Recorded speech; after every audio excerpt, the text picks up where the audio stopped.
Okay, so let's try Court of the Medici. It's a game that Joel Ecomouse convinced me to buy. Basically, his video review of it had me sold with a couple of words. I'm going to go over the rules for it, simply because, not that I think his rules introduction is lacking anything, but, well, largely because I don't remember the rules. I've played, I'm going to be going through them with you in the rulebook, and that's just sort of my style here. I've played this before with my wife. We played, I think, 2 or 3 games of it in quick succession. She didn't really like it too much. I was amazed by it. I think it may actually be my favorite 2-player card game. And I'm going to do a quick playthrough with it as well, as is my usual one here. Let's take a look at what the rules are like. Now, and we'll just kind of go through it as we go and look at the cards as we go, etc. But the cards are basically just normal cards. They've got a number on top, a name that doesn't mean much, and a quote. There's a few special cards in the game that we'll touch on. They have special rules for them. At the beginning of the game, what's going to happen is you deal 4 cards each, and they're going to be placed in the center here, and we'll see them like this. And you're already beginning to see these. These are actual characters from these families, noble families. Which two? The Gonzaga and the Della Rovere. Now, the goal of the game is to have points of your own people sitting on the table. This is what's known as the inner court, these starting characters. They have certain special characteristics to them, but in terms of points, they just count the same as anything you put in the outer court as well. Now, in addition to these 4 cards that you put out here, each player is going to get 5 cards. And now this is not a stacked deck. I'm not trying to do anything clever here. I'm trying to get a good play. Every time I do one of these playthroughs, I want a good game as well as being able to show something off. I want to be able to show myself playing a good game. Sometimes it doesn't happen. Sometimes I'm not having as much fun as I should. I don't know how this is going to work, a 2-player card game, but I've done a few before. Okay. Now, you add up the total number of points on each house in the court. So this guy has 12, this guy has 9, 14, 18. So he's got more points, he's going to go first. We're kind of hitting the rules at the same time as we're doing this. I've already touched on the goal of the game. The game is going to end if either of the houses has no nobles in this inner circle. And the inner circle could get bigger, it's more likely to get smaller. Or what else?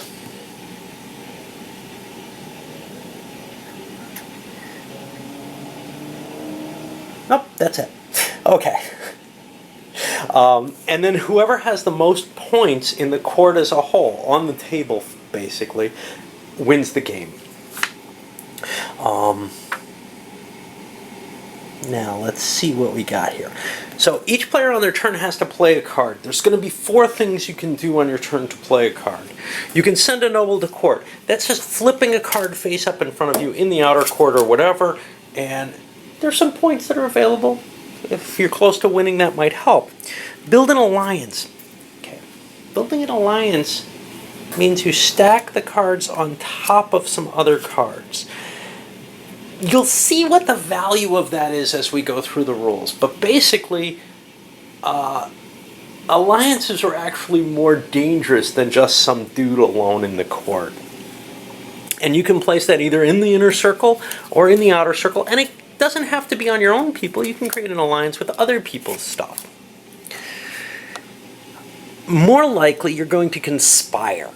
This I've seen, at least the way I play, which may be somewhat naive, as the more desirable outcome. What you do when you conspire is you're going to target some other person. And, okay, the Jester is a special rule, so let's take a look at the blue starting hand and see if he could do it. Okay, so he could conspire the playwright And the Lady in Waiting is also a special character. So let's take the Chamberlain and the Sculptor. And now they have 5 points. They can eliminate a 5-point character from the other person's, or from their own. I mean, they can basically take a stack of that value. So an alliance has a higher number and is therefore easier to conspire against.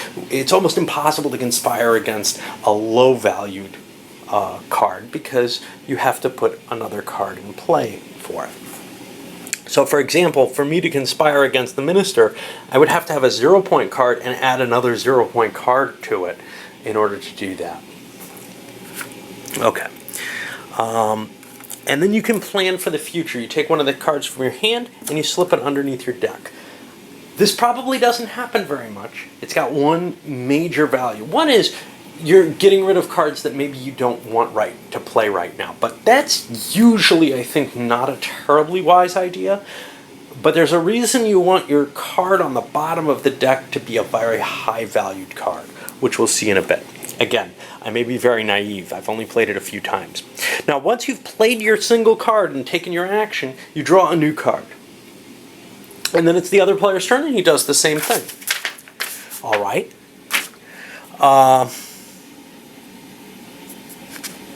Once you draw the last card of your deck, you have to reveal the card that you drew. That card becomes the highest valued card you can play from then on. Now here is another way the game can end. If a player cannot play a card legally, the game ends. I don't know if I've seen the game go that far.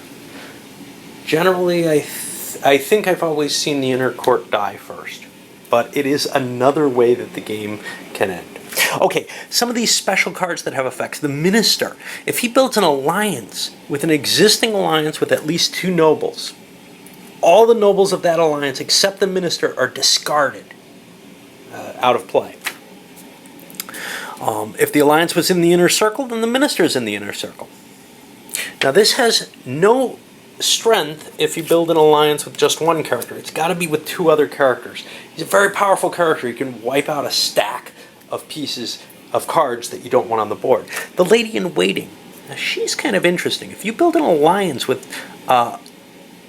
either a solitary noble or an alliance of nobles, i.e. if you build any alliance, all the cards in that alliance become unstacked. If they were in the inner circle, they stay in the inner circle. If they're out in the main court, they stay in the outer court. This is a way to split your cards up and make them less vulnerable. Remember, the higher the number on your card, in a sense, the easier it is to whack.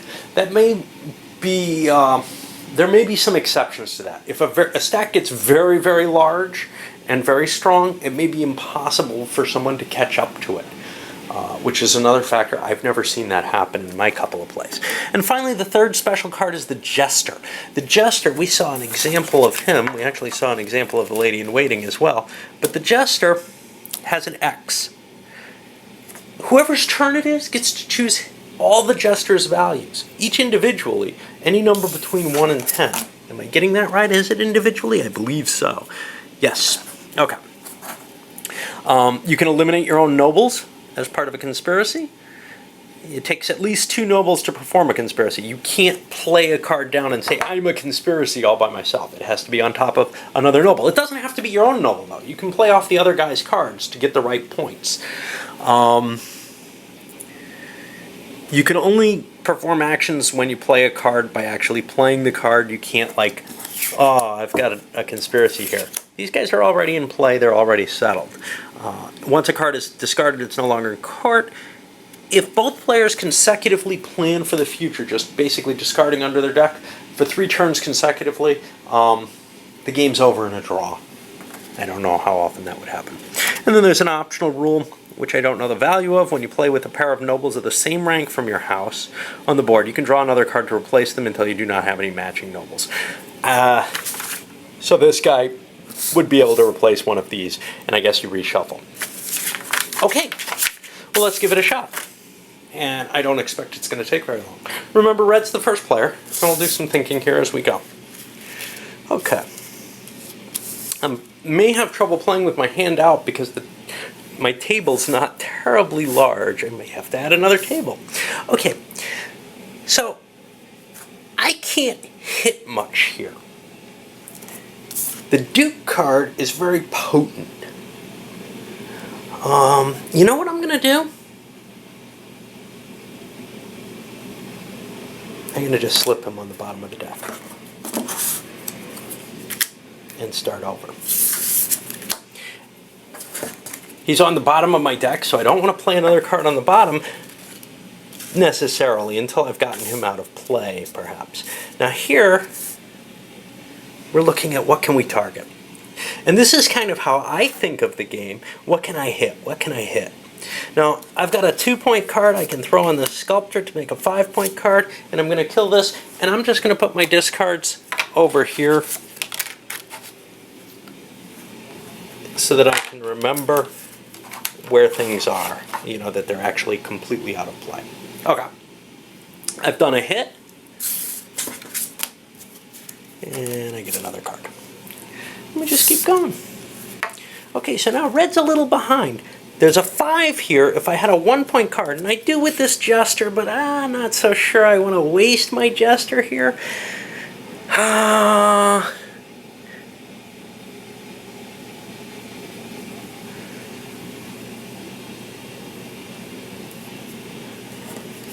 going to play my Jester on his... Now, Ministers aren't worth any points. That's not really hurting anyone right now.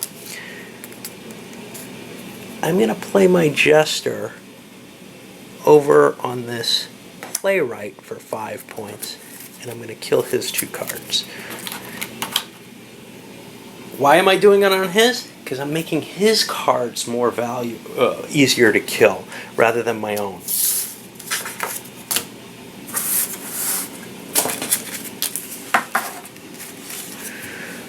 Well, now we don't have a very good option here. What I'd like to do, I could separate with the Lady in Waiting. That doesn't seem like a terribly good use. I'm going to play this Poet. 4-point card, not in the inner court, but it's padding my points. What did I draw? Oh. Okay. Coming over here.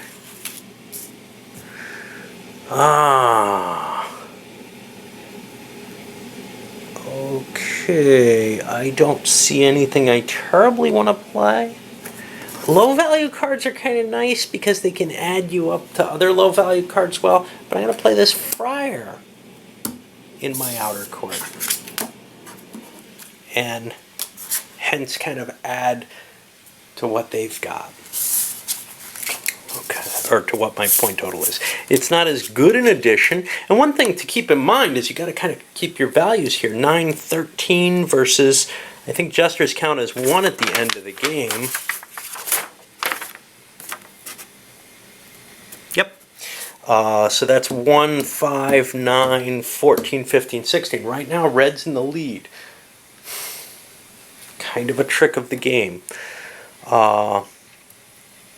Alright, can I kill something? I can with my Lady in Waiting, but that seems a little weak. My 0 Minister isn't terribly useful to me, so I'm going to whack his Architect with a 5-point card of my own and draw a quick card. And you can see it's very, very fast-paced, even more so when you're not, you know, taking your pauses to play, you know, flip your cards each time. All right, now, I could boost this and whack this Poet. That doesn't make the game shorter, but it does get rid of some of those additional points and helps red out. All right. I got some nice big points, but those are meaty things to target. I don't see anything I can hit easily.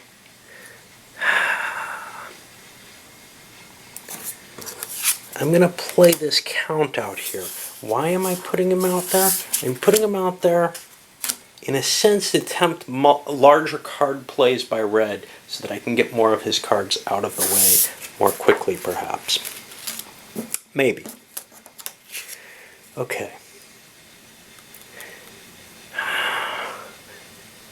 How's Red's position? They've only got 8 points behind the one they'd be adding to, whereas they're beaten here. So I'm going to put a 6-point card here, get that 10, and whack that count.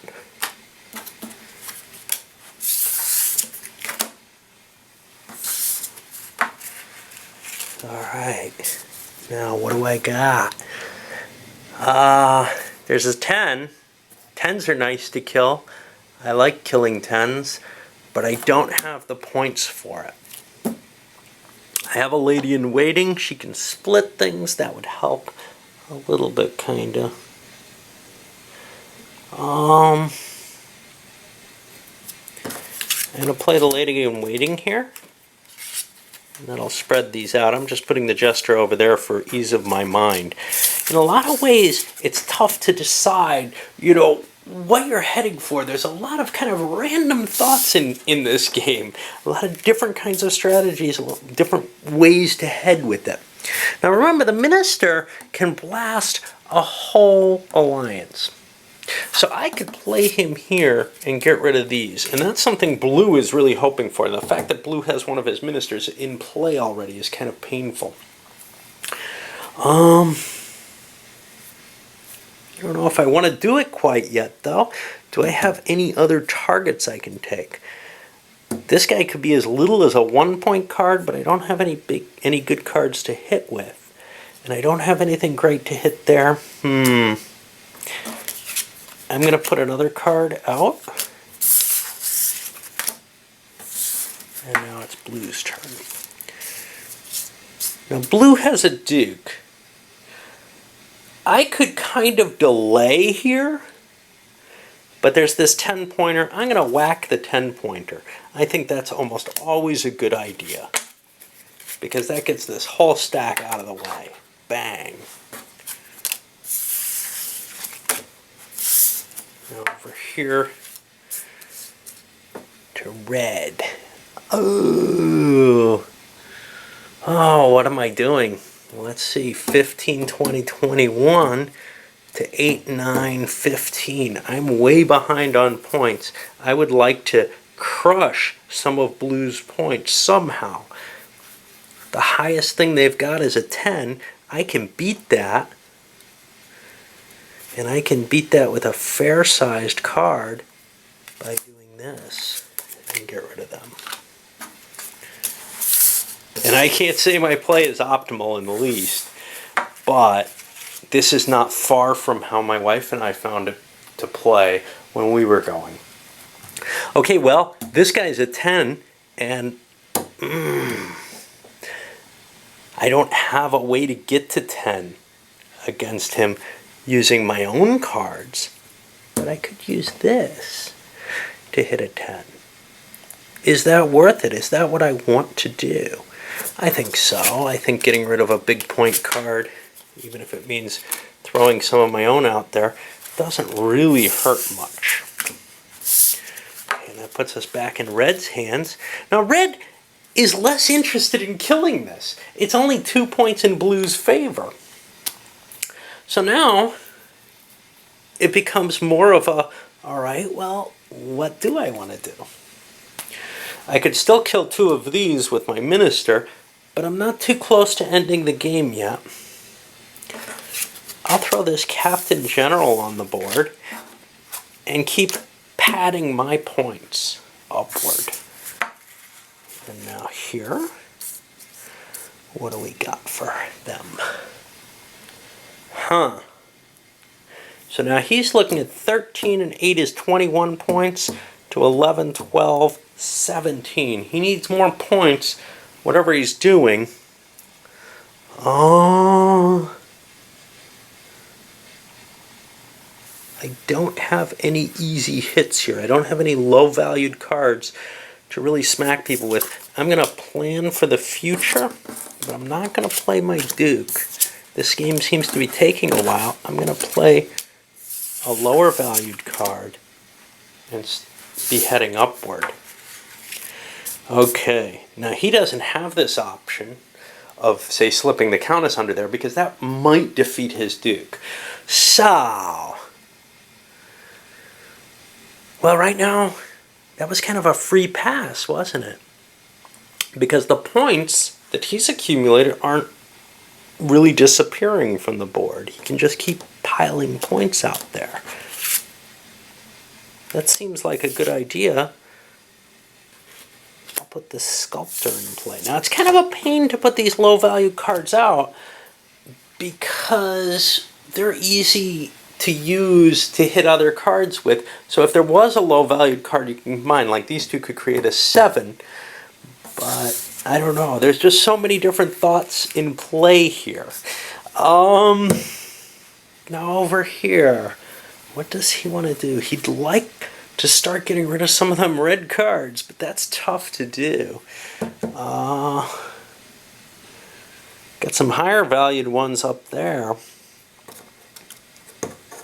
So I could get rid of a 6 with her, but she's kind of interesting on her own. If I played her here as an alliance, I could spread them out. That doesn't really help me. I'm going to take another pass action, as it were.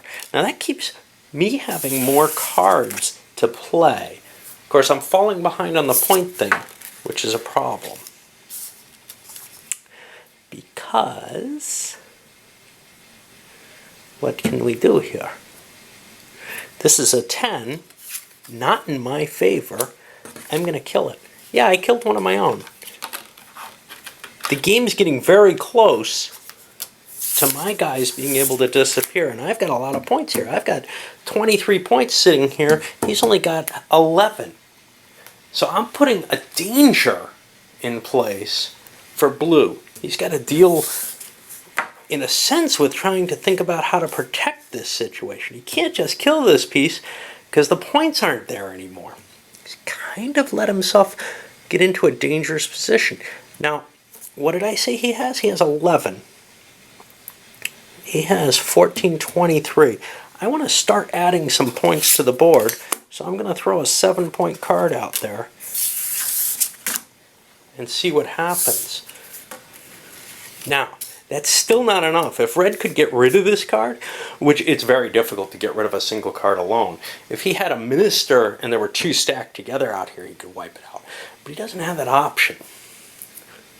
So the question is, how does he improve his situation at this point?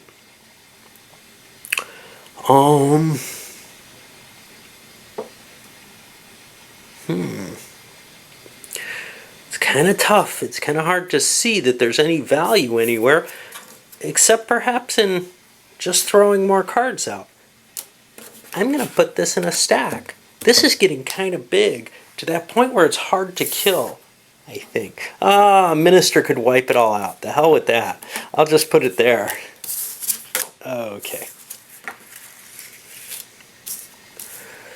Now, what about wiping? I have these gestures. They can really help. But, as I kind of see, I may have other options in play. I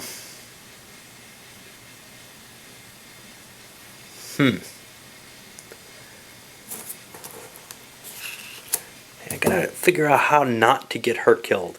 That's one of my problems. If I spread these low-valued ones out, red might be able... Well, not easily. Alright, I think that's worthwhile. I'm going to spread this deck out.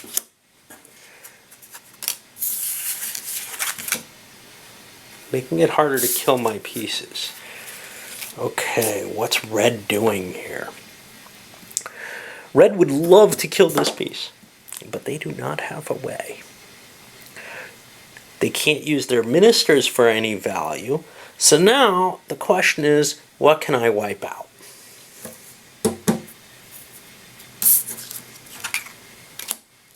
I'm going to hit this guy. Trim those points from blue's deck. What's blue going to do? Blue needs to try to kill some of these red pieces. I think there's no question with that.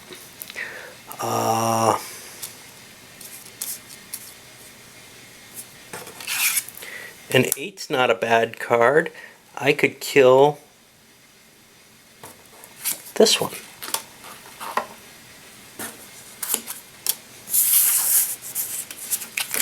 And now we're on in red, and I think very differently in this single, solo playing than I feel like games my wife and I had played out. All right, so now I have enough points I could kill here. I've got the minister, I could kill that. I don't have an easy way of wiping that out. What are my points? 6, 7, 15, 20, 11, 17, 21. So if I could win this turn, I could. Right, that's what, 13, 20, 23. No, I've got enough here that I could win. But I don't have enough to hit the opponent that way. So, let's see. Wait a minute, do I have a jester? Yeah, that wouldn't help. Okay.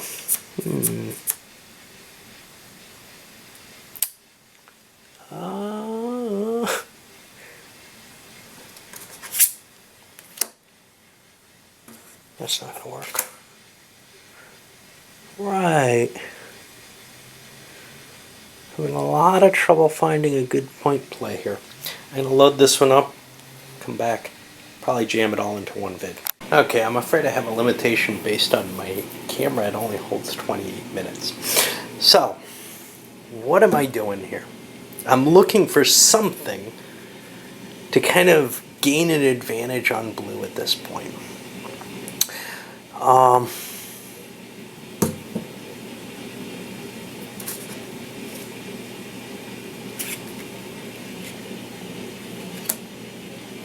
I can make an attack on this, and I think that may be the best I can do. Alright, we'll just do it. Because if you think too much in this game, it just, it loses some of its flavor.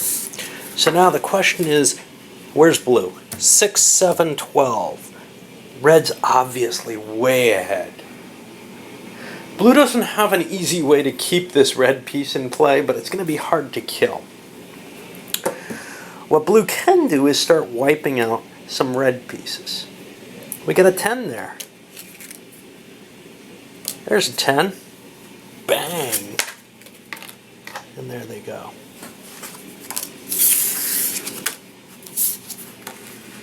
So now red's a lot lower. 8, 9, 15, 19 to 10, 16, 21. They're behind now. Well, that's not going to last for long. That's obvious. I could play this minister, for example, and wipe these guys out. Of course, that puts another thing in the play up on the another red piece up here, which I may not want happening. Not sure I see another good option though. If I have a jester here, that gives me 7. So if I had, say, a 3, I could do it.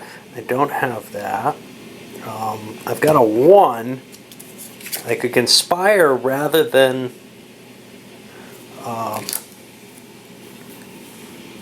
forming an alliance. Then they wouldn't be split, but I'd get an immediate hit. Of course, that becomes a pile that becomes a target. I'm going to throw him up here and get rid of these points. I think it's an expensive use. I mean, the ministers are nice, and you kind of don't want to risk them like that, or lose them. You don't want to use them because they're too valuable, but you got to do it sometime, right?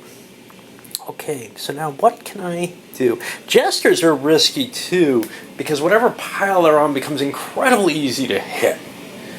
So this can range, anywhere from a 7 to a 16. That's pretty easy for me to strike.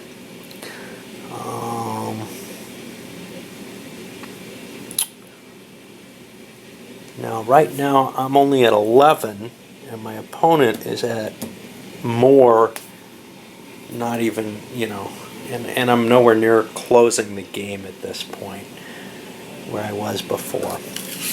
So I'm going to put this here and kick these big points off. Chase it away. I still got a couple of jesters in my hand which can be potent. Now, on this side, there's nothing big over there. I can fire another minister off. That doesn't sound pleasing. I may be able to protect him a little bit by putting the lady-in-waiting in play and then splitting them. I don't know how much value there is to that. What I do have, though, is 8. And I can drop these guys. And we're getting to the ends of the deck. It's going to come maybe to the point where nobody can play, and I haven't seen that happen before. All right. What are my choices here? I've got quite a few. I don't have a lot of points on the board. That's the problem. So I think I'm going to have to whack an opponent. And I could, of course, use jesters or use the minister. But no reason to do that when I can just take these pieces out.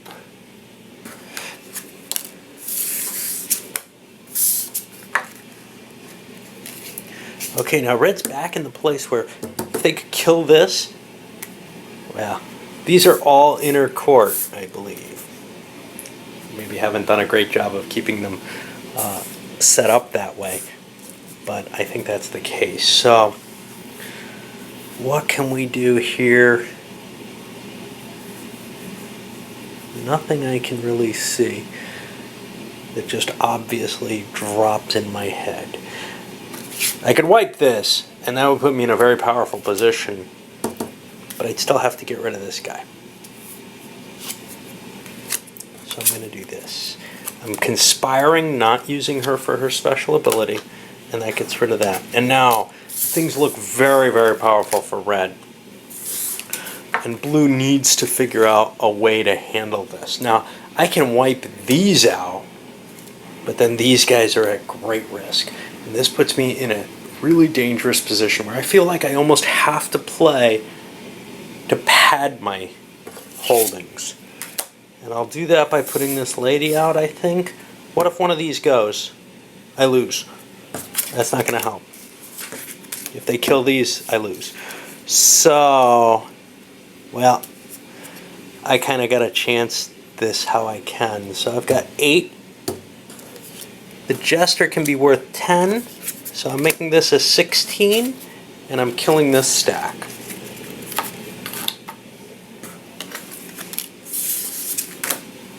And now we're on red. And guess what red's got? Red's got a minister. Bang. You know, I think blue was shafted no matter what at the end of that. Red's got the only points on the board after blue's been knocked out of the inner sanctum. These cards don't matter. And there's your game of it. I still don't quite understand all the possible intricacies of this. I think there's some really cool discovery aspects to trying to figure this game out. I really, really enjoyed, the couple of playings that I had, and definitely got, this is not an expensive game. I think it runs about $5. If you keep your eye out on the market. I didn't get a used copy. I got a sealed new copy. Somebody trying to dump it or whatever, store that had extra copies. You should be able to find a copy easily for under $10.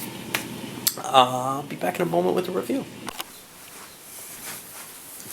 Alrighty. Wow. Oops. Court of the Medici. So, for me, this was just an ultimate kick, and I haven't explored it completely at all.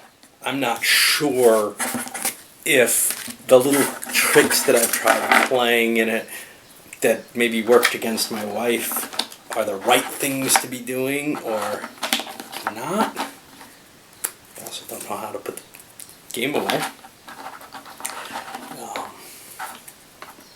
Looks like all the cards go on one side. And maybe the rolls go on top.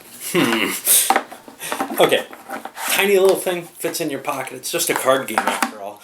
And that's just about perfect. For a 2-player card game, this sucker actually right now excites me more than anything else, and in terms of two-player card games.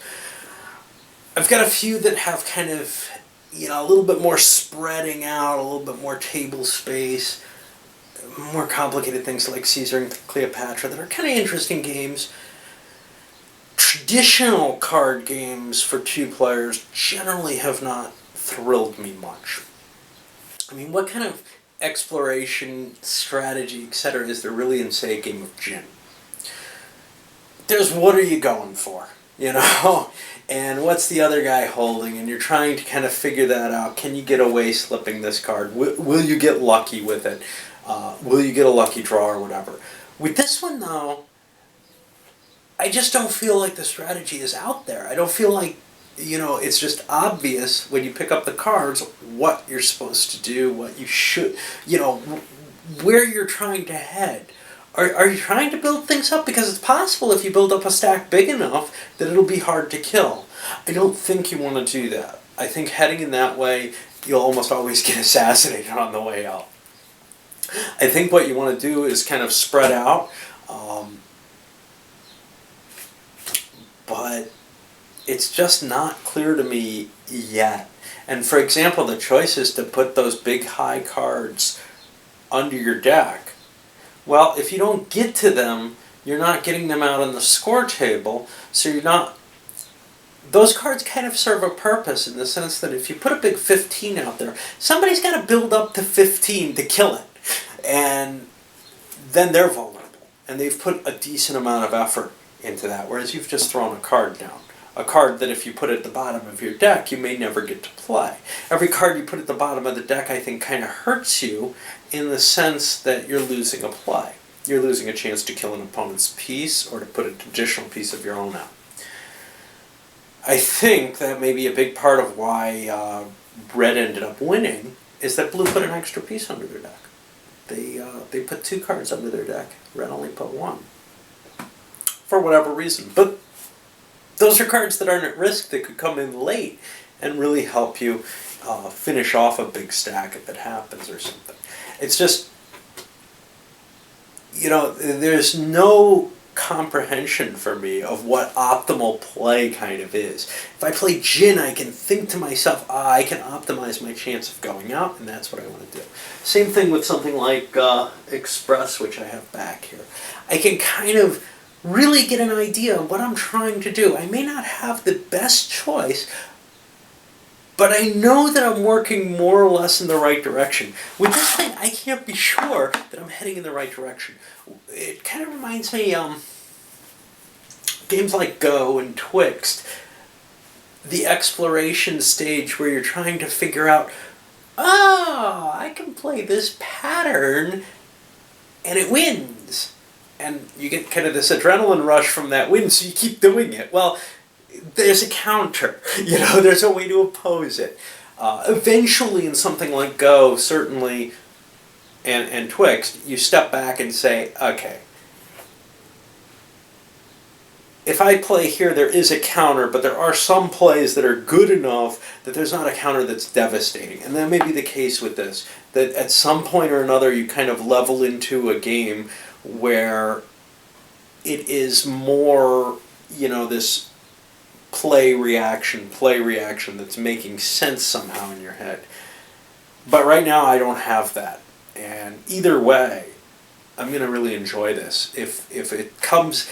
So, something that requires this much exploration is often going to be that kind of game for me. Where then, even once I do start recognizing the proper patterns and playing in them, it's still rich enough. The fact that it was able to hide the clear route is still wealthy enough, or an indication that it's wealthy enough, that no matter what in the play, there's always going to be these trade-offs and these considerations to put in mind. And I really think that this is a game that's along that line. Obviously, I haven't played it very much,